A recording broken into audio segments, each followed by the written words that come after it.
See me okay? Check 1 2, testing 1 2. Okay, just give a minute here to see if I can get some responses from you, see if everything's working okay. Thank you so much for being here, by the way. We're just going to take a minute to get everything set up, let everybody join in, that sort of thing, and we'll get started. So today, what we'll be talking about is what I'm going to refer to as building the perfect blues solo. Now, is it perfect? I don't know. I don't know that there's such a thing in music as perfect, but I am going to give you some insight on some ideas that you're going to want to follow to really think about to start trying to optimize your blues solos. And of course, this will work for any style of music that you want. Hey, everybody, thank you so much for joining me. I appreciate you being here. This is awesome. So, as usual, I don't want to take way too much of your time, but what we're going to be doing here is I'm going to try and give you some ideas, some insight, some things to think about, hopefully make you think about your playing differently and hopefully enjoy your guitar playing a bit more. And we're also going to be talking just a little bit about a new course that I've got coming out called Blues Licks. Now, Blues Licks is for guitarists who want to play more authentic sounding blues. What I'm going to be doing through this guitar course is teaching you how to build a guitar solo and giving you a whole bunch of different licks to try out to find some things that might work for you that you've never really thought of before. So you play different ones, you try and learn to combine them together, all kinds of different things like that. And again, hopefully you find some new energy, some new motivation in your guitar playing, which is what this is always about. So, all right, so let's go ahead and take a look here. So in starting off trying to build a better guitar solo, we can call it a perfect guitar solo. It's just building the perfect guitar solo was kind of like building the perfect beast. But really, if you think about it, what you need to do is you need to start off with some basic things. Number one, you've got to prepare by listening to the situation that you find yourself in. Now, again, I understand there are times where you don't get to listen, like if all of a sudden you have to jump up on stage with a band and play a song that you've never heard before in your entire life. Okay, that does happen sometimes, but for most of us, we have some element of preparation. It's probably a song that you have heard before, right? And they're probably, the people that are getting you up on stage are probably people that you know, right? So there is a familiarity that we can deal with. If we're not talking about playing on stage and we're talking about playing, jamming to tracks or writing our own stuff or whatever it might be, we do have the availability to prepare. And I think that's something that a lot of people forget about, is that you don't just have to try and grab a jam track from YouTube and then try and play along without having any idea what it is you're doing. So how do you prepare? Well, the first thing you do is you listen to the track, you figure out the tempo. And again, I'm not saying you got to define it as 130 beats per minute or 150. I'm just saying, when you listen to it, is it really fast? Is it medium or is it slow, right? Is it a shuffle or is it a swing groove, right? And if we're talking about blues, those are really the two things we'll be talking about. If it's a shuffle, it's straight. If it's a swing groove,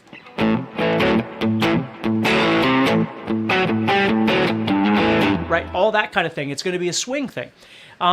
So we need to kind of think about these things before we go in and try and attack this.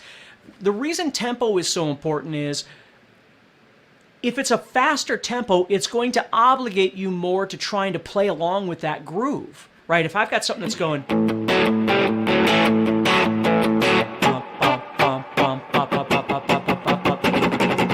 those are really my options, and we'll get to that in a little bit here too. But I always think when I'm going to play over something, I'm either going to go half time of what I'm hearing, I'm going to go the time that I'm hearing, or I'm going to go double time of what I'm hearing.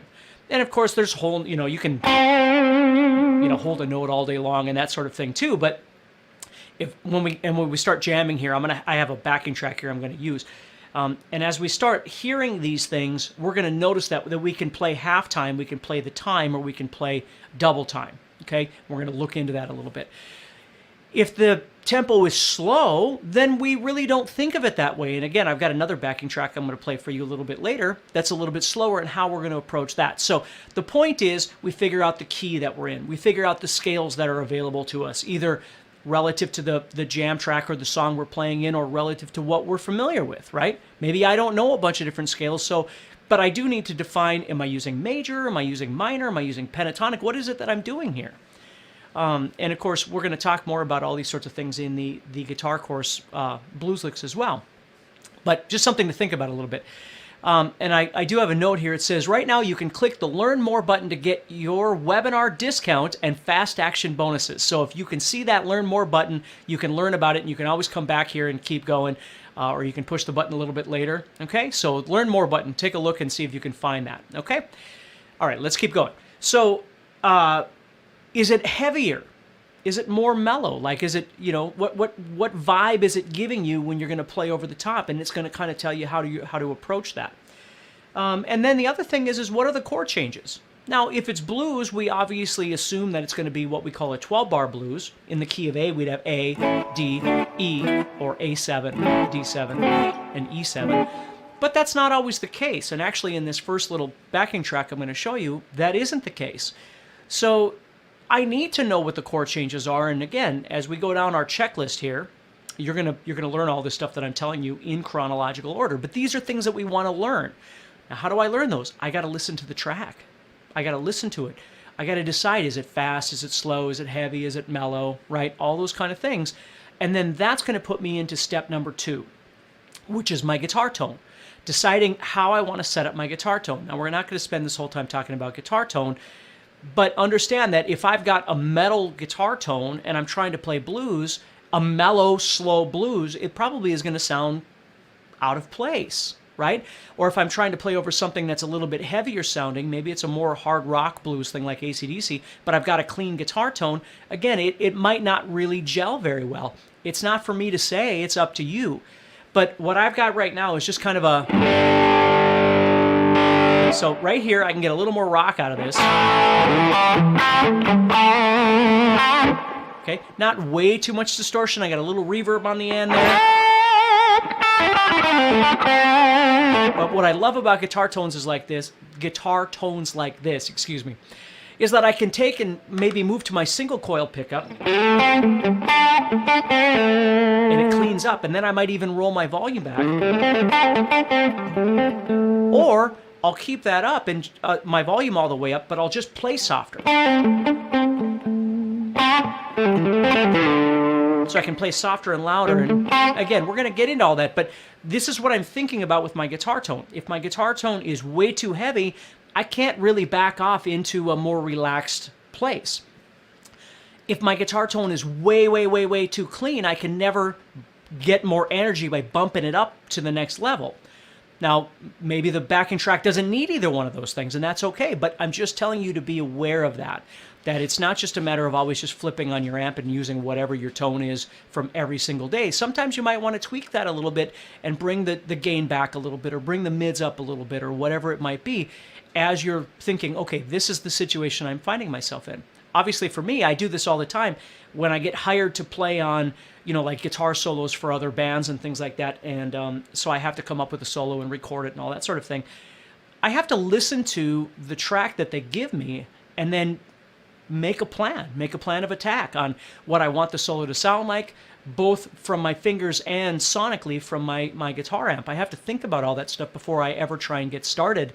And then once I get going, maybe I tweak it a little bit. Obviously, as you do this more and more, you get faster at it, and it doesn't take as long. But again, I want you to think about that. So step number 1, preparing, listening to the situation you find yourself in and developing a plan.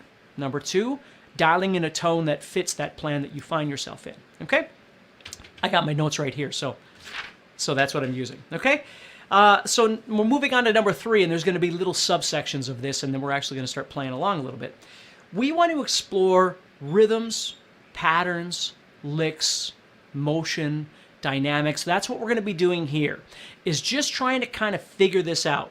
So again, for me, there's practice and there's performance, right? Practice is I'm doing all the things I'm telling you right now. I'm developing a plan and I'm feeling out the situation I find myself in to better myself. So if I'm going to perform this particular song or anything that would ever exist in this tempo, groove kind of thing, which does recur quite often in music, I'm more comfortable. I've developed some ideas on my guitar and in my head and with my fingers that I can utilize. That's what's so great about learning licks and things like that, is once you develop them, not just play it, but immerse it into yourself. You kind of soak it in and make it part of you. So I'm going to play this little backing track for you. Hopefully it doesn't sound too distorted or anything to you, but let's just listen a little bit. It's nothing fancy. It's just a bluesy thing.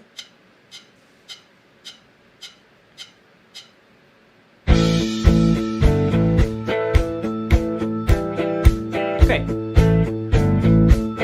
Now, we haven't even really gotten into this yet, but what I'm hearing, I know that first chord is A. That's what it is. It's not A minor. It's A major. You know, A7 would be fine, but I'm hearing that, okay? And again, sometimes you need some help. Maybe somebody needs to tell you what the key the song's in or things like that. But that's what I know so far. And I also know the tempo is right around here. So what that immediately tells me is I have half time, time, and double time, right? So I have bump, bump, bump, bump, bump, bump, bump, bump, bump, bump, bump, bump, bump, bump, and I might even have da da da da da da da da da da da da da da, right? Which is twice as fast as my double time, right? These are all the kind of places that I can go with this, but it's dependent on what I know of my guitar, what I'm capable of doing with my fingers, right? And that's what we're going to talk about a little bit. So the first thing I would do with this is just start meandering, if you know what I mean by that. And then we'll start putting some parameters to this. So I'm just trying to kind of move around and play some different things. Now, it's not going to be very exciting right now.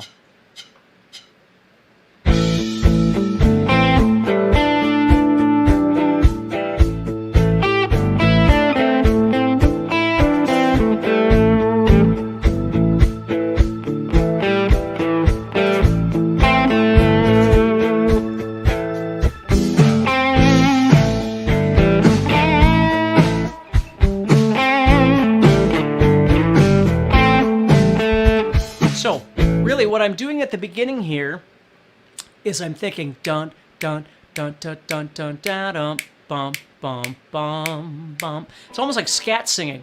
I'm just hearing these different rhythms.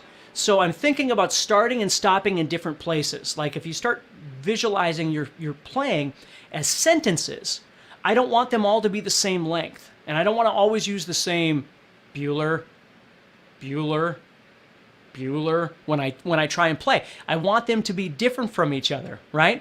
So I'm thinking about halftime, time, double time, and in this case, because the tempo is slow enough, I could actually do double that double time.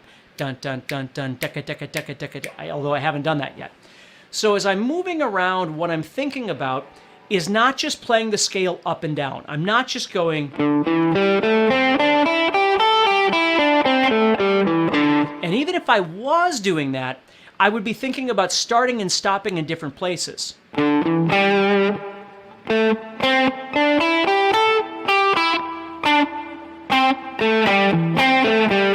Right? But I try to avoid just playing that way unless there's a purpose for it. I try and stay away from that because it's just going to sound like I'm playing a scale, right? So the trick is to start kind of making your movements a little bit smaller. Think about only playing on a couple of strings, for instance, and how you can try and manipulate with the rhythms that we're hearing, halftime, time, double time, and then eventually double time of that, but let's get there. So let's say I just started with these, just those 4 notes, and I start kind of exploring the fact that I can double up on notes. You know, I don't have to constantly move. I can play the same note just like a singer would.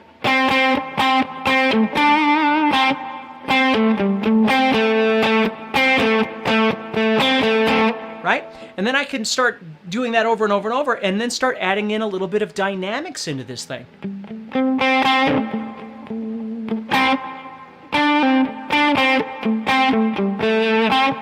Okay? So I'm thinking about all the different ways I can explore the rhythms that I'm playing. Bum bum ba da da da da da da da da da da da da dun dun dun dun dun dun dun dun dun dun dun da da da dun dun da dun. And of course, this is what practice is all about. It's not just me giving you all these and you trying to get to the last one. It's exploring this and trying to get comfortable with connecting to the rhythm that the music is giving you. That's what preparation is all about. So as I'm listening to this, I'm going to take those 2 strings.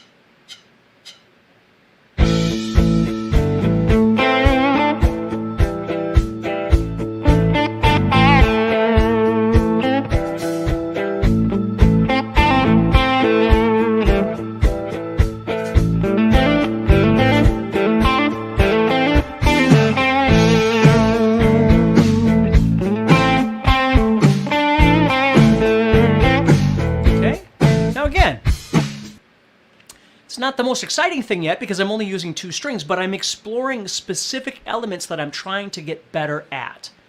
Okay? Now I'm purposely trying to stay away from a bunch of bends and things because we're going to get to all of those. So right now I'm just focusing on that. Now, as I get better at that, I can start expanding my strings and use more strings. But remember, just because you're using more strings doesn't make what you're doing better. You have to try and make it sound better. So as I start adding those strings, I'm going to keep doing the same thing. I'm utilizing dynamics, playing loud and soft, right? And whether I pick harder or softer or whatever, or I play more or less by the rhythms that I'm playing, half time versus double time, right? And you'll notice what I did to go double the double time, I used hammer-ons and pull-offs. It's a great little technique that you can use if you've never thought of it before, where if I was doing this, and I want to go twice that fast, I can do a pull-off or a hammer-on. I don't have to do them all the time. Again, that becomes a little bit harder, but just to break up the monotony, I can use that super fast thing, bum bum bum bum, ducka ducka ducka, right there, ducka ducka ducka ducka ducka. So if I was playing, I need some energy, I can use hammer-ons or pull-offs to get me into that double the double time, if you will, right? And that works really great. Again, you don't have to overdo any of these things. The trick is you've got to allow yourself, which is the next thing I have on there, you got to allow yourself to breathe. If you're playing so fast that you can't hear, at least in your mind, I don't mean speed, I mean chaos, that you can't hear the track that you're supposed to be playing over or the situation you find yourself in because you're so busy concentrating, there's too many things going on in your mind. You shouldn't have to concentrate on really any of this. When you're in the practice space, which is where we are right now, of course we're concentrating on things. But if we try and concentrate on too many at one time, the bridge starts collapsing, okay? So the trick is to try and develop your dynamics. Develop your groove or tempo, halftime, that sort of thing. Add in those pull-offs or hammer-ons or whatever it might be, right? And think about breathing. Think about stopping playing. Because that's one of the best things you can learn to do is not play at all. Not this.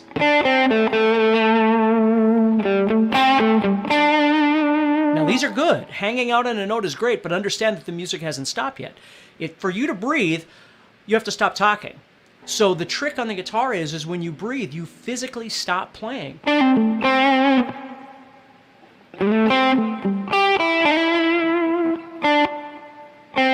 And that's the really nice thing about having a little like reverb or delay on your guitar is not only does it kind of give you an audio cushion, if you will, because it sounds really nice, but it also kind of encourages you to slow down a little bit because that reverb after you play is still taking up some space afterwards. So you've got some time to just stop and then come back in, you see?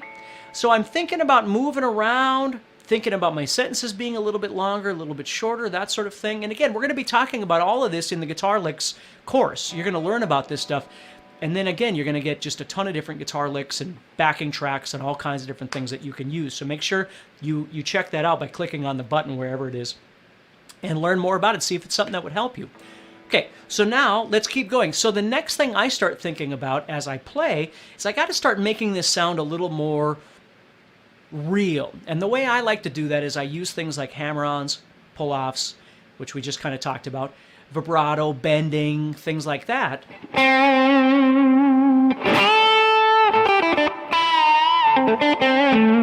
Now again, I have courses that just focus on each one of those things, and of course we're going to be talking about all of those things in the course as well, but those things are huge, and it's not, please just always remember, it's not that you have been introduced to it, right? It's not that you didn't practice it somewhere in your guitar journey, because you probably have. What I want you to understand is it's having confidence and command of the technique that you're trying to utilize. You know, we always equate technique to speed, and of course that is a technique, but technique is also in your execution. It's in the way you bend. It's in the way you add vibrato, those sorts of things.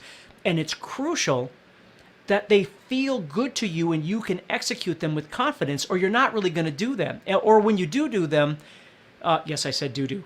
When you do them, they're not gonna be compelling to your listener. Okay, so if you think about it, when I start playing now, I'm gonna try and kind of add this in. So here we go. So dynamics.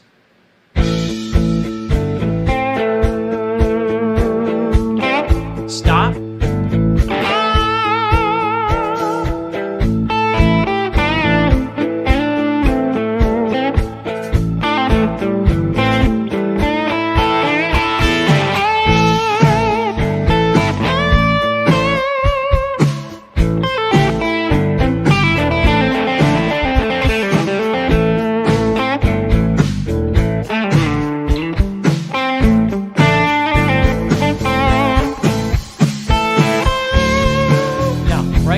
Stop, because there's actually a chord change that happens, and we're going to talk about that.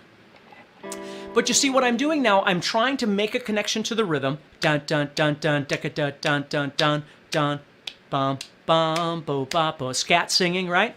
And then I'm using dynamics, and I'm adding these vocal elements, and everything's kind of coming together. And I know I'm doing it kind of quickly because we only have so much time. But again, hopefully you're kind of writing these things down as we go. Okay? So the next thing is that I want to start thinking about repetition, and this is kind of where licks and things come in, is I want that some sort of element of repetition that I like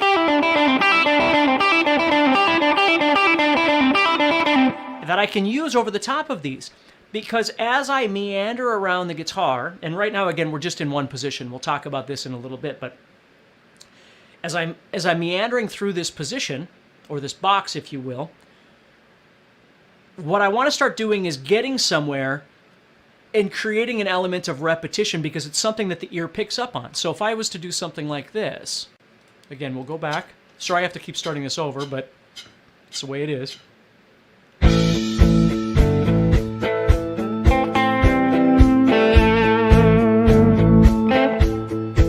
I come up with something.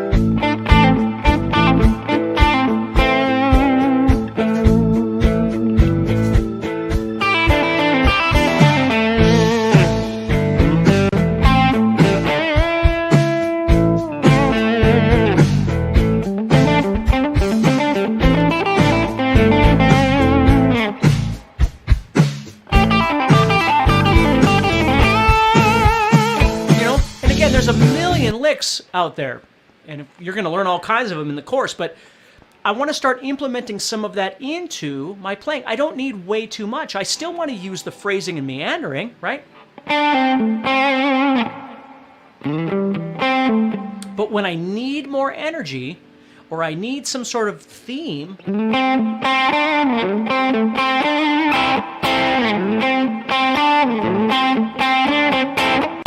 right? I can throw something in like that, and the listener picks up on that.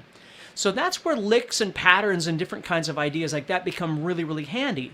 Now, a guitar solo cannot just be licks, just as much as a guitar solo cannot just be movement. There's got to be elements of both of those, and there's a third one we're going to talk about right now.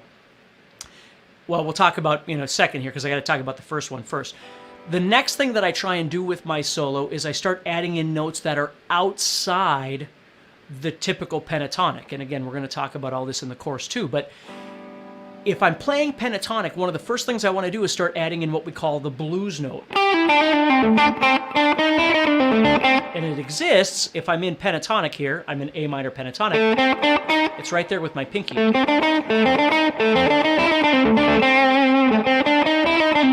Now, it's not just that I'm adding this note in, it's the way I play that note as I'm doing whatever it is I'm doing. Like, what I like to do with it is I might actually play it like I'm showing you. But I might also slide into it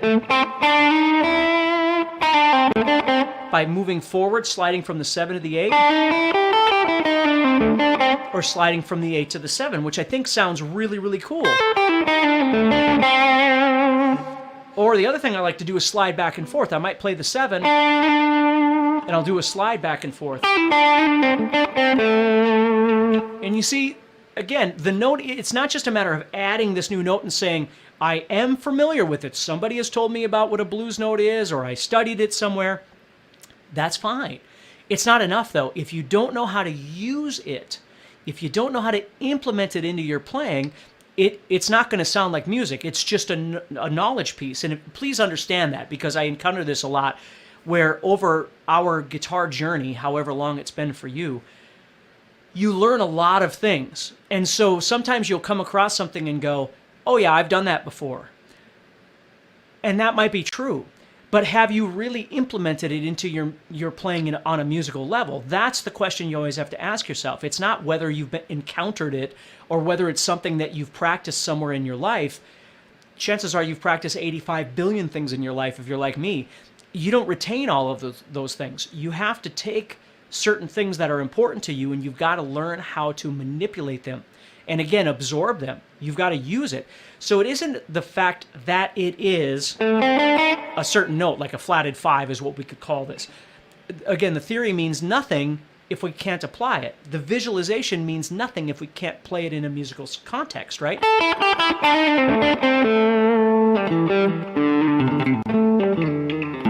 So that's what I'm thinking about with that note, that blues note, is how to use it as I listen to my music here.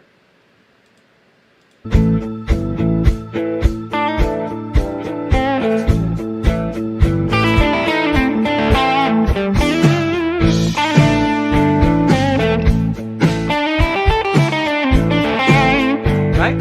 I want to start figuring that out. Now I would use it with everything else.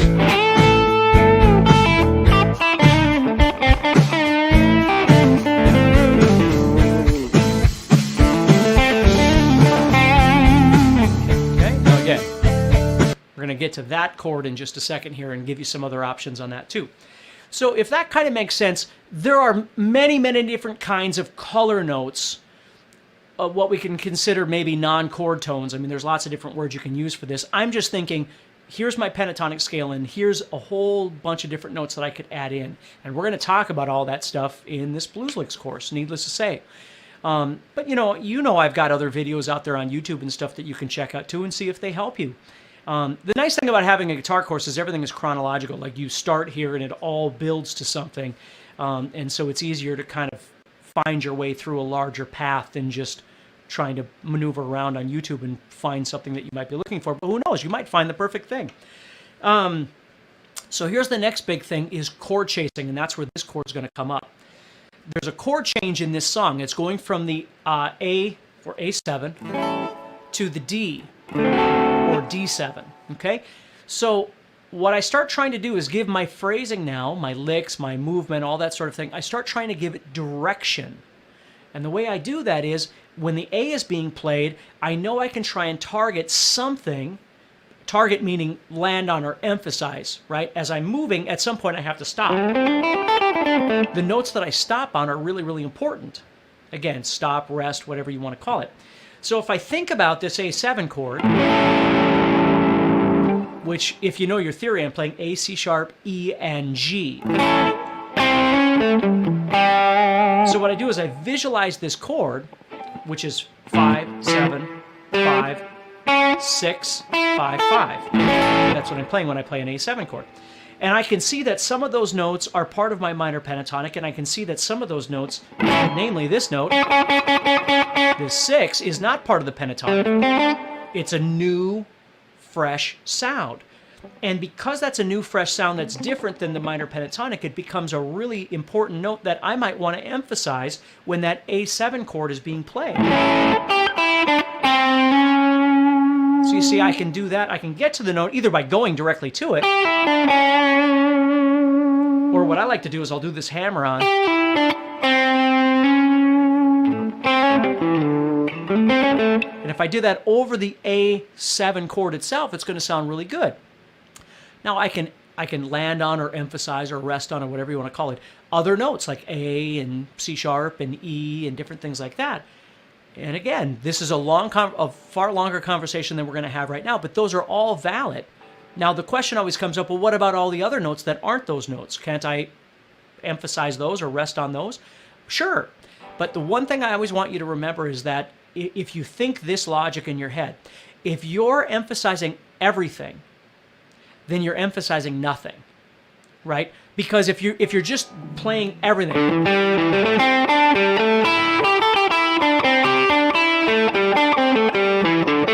There's no direction. It just sounds like you're moving all over the place. The trick is trying to give your movements some element of direction. They don't all have to go to an A. They don't all have to go to a C sharp. They don't all have to go to an E.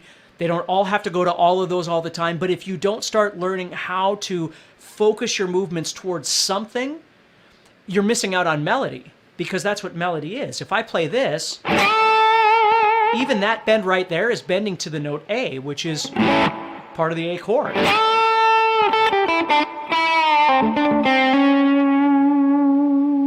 See, very kind of Jimmy Page-ish, that sort of thing. But notice how it gives that whole phrase that I just did direction, and it sounds great over that A7.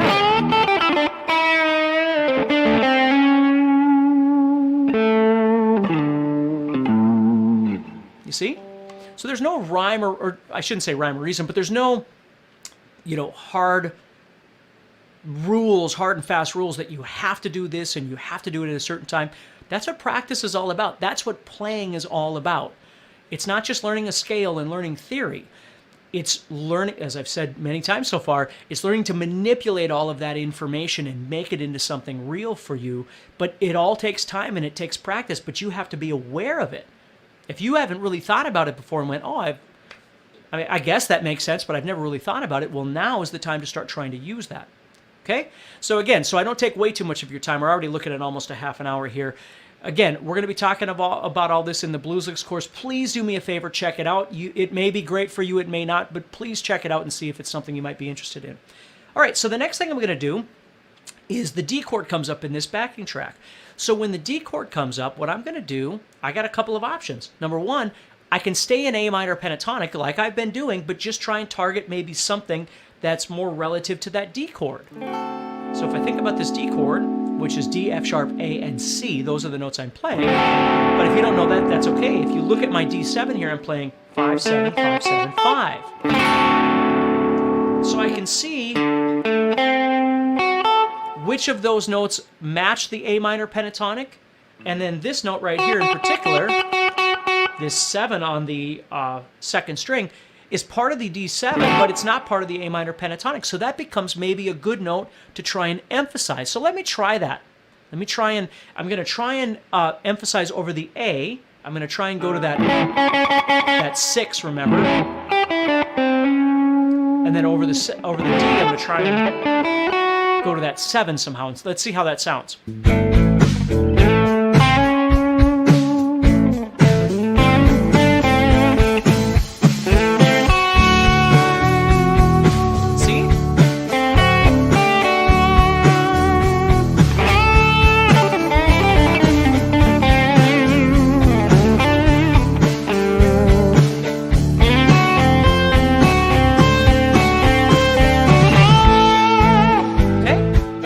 Now, is it necessary? No, and then again, there's lots of other notes that I could try and emphasize, but it's a really cool thing to start thinking about, because then all of a sudden I have this separation between my A7 and my D7 chords where I'm trying to think differently about it. Another really cool thing, if you've never thought about it, again, this goes in a completely different direction, but since we're here and you're giving me your time, let's talk about this. Because this particular backing track that I'm playing right now really only goes back and forth between A and D. It never goes to E. It's not really a 12-bar blues. And even if it was, I could still do this. But this is a great thing I could do with that is I'm going to play in what I'm going to call a parallel key. When it goes to the D chord for that long, because it stays there for quite a while, I'm actually going to go into D minor pentatonic and watch how that sounds. So this is kind of cool. Again, maybe you've done it a million times, maybe you've never even thought about it before, but when it goes to that D chord, I'm going to go into D minor pentatonic. So here we go.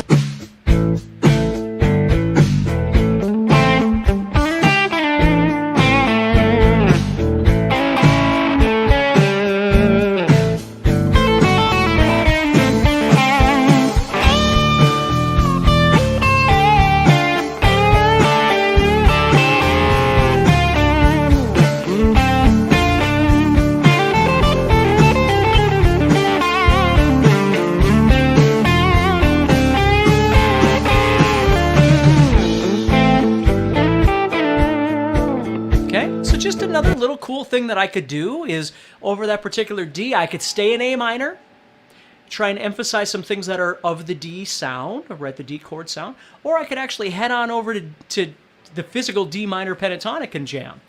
Now, of course, we've got major pentatonic, and we got all kinds of different things that we could be doing, and we just don't have time to get into all of those things, but you can see the progression happening here. Okay? So the next thing I want you to think about is, once you start planning all these things out, I want you to start thinking about how you could take all of these ideas and start expanding across your guitar. Maybe you start moving into the second position, or the third position, or the fifth position. Right, whatever. But it's getting you out of just being in just this first position all the time. If you start learning more of your positions, you can do more stuff all over the fretboard, which is really, really cool, okay? And then, again, because we're running a little long here, I don't want to take way too much more of your time, but let's say I was doing this. Here's a slow... Let me check this one once. If I got the right one. This one's an A.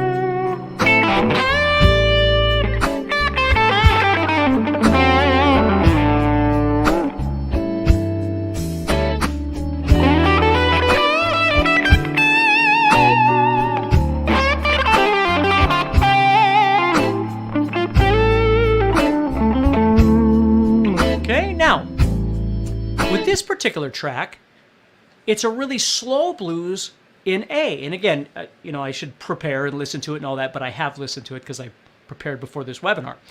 The cool thing about slower blues is that you're not as directly connected to that groove. When you've got to kind of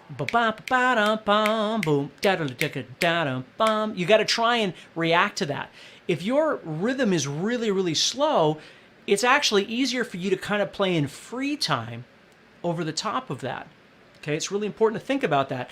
And you can, what I've always called like climbing a hill and then, you descend over the other side. Like, you're going really slow trying to get to the top of the hill, and then you get to the top and you come over the top and your legs, whoa, you start going way too fast. The cool thing about these slower grooves is that you can play these things that kind of weave in and out of being faster and slower. They don't have to just go bum bum da da da da da da da, all that kind of thing. You've got more freedom. So you need to be aware of that. When I was saying at the beginning, when you prepare, if it's really fast, medium, or slow, as it descends into this slower tempo, again, oftentimes the slower it is, the more mellow it sounds. So you have to be careful with your tone, your dynamics, that sort of thing. Again, unless you're building energy. But the nice thing is from a groove perspective, it gives you more freedom to just sort of feel your way around. But a lot of players, they don't realize that difference, so they'll play a lot in slower grooves because it's easier. And then when they play in faster ones, they'll go, why is that so hard for me to do? Well, that's why. Because the faster it gets, the more you have to obligate yourself musically to something rhythmic that connects to what you're playing, the halftime, time, double time thing that we talked about before. So I want you just to think about all these things, and do me a favor again, click the Learn More button and check out Blues Licks and see if it's something that might be good for you. And the biggest thing is do me a favor, keep playing and stay motivated. And yes, you're going to get frustrated sometimes, but stay focused. Build yourself some goals, not goals 20 million miles away. Goals that are attainable in a shorter amount of time that you can really absorb into your playing and change what you're doing. Not just your knowledge and the amount of things you know, but the quality of what you're doing. Always try and remember that, because it's easy for us to get caught up in quantity. It's quality. Even with like this Blues Licks course, even if you only used a half, half of those licks or a quarter of those licks, but if even one or two of those licks changed the way you thought about things, that's a win right there. And then you can always come back later and go, okay, I'm going to grab some more and, keep exploring. But again, point being, stay positive and of course keep practicing, stay motivated. All right. So do me a favor, look for that button and check that out. And remember, you've got, what does it say again? Click the Learn More button to get your webinar discount and fast action bonuses. I don't know what the bonuses are, but you can certainly check it out and find out. So take care, stay positive, and keep practicing.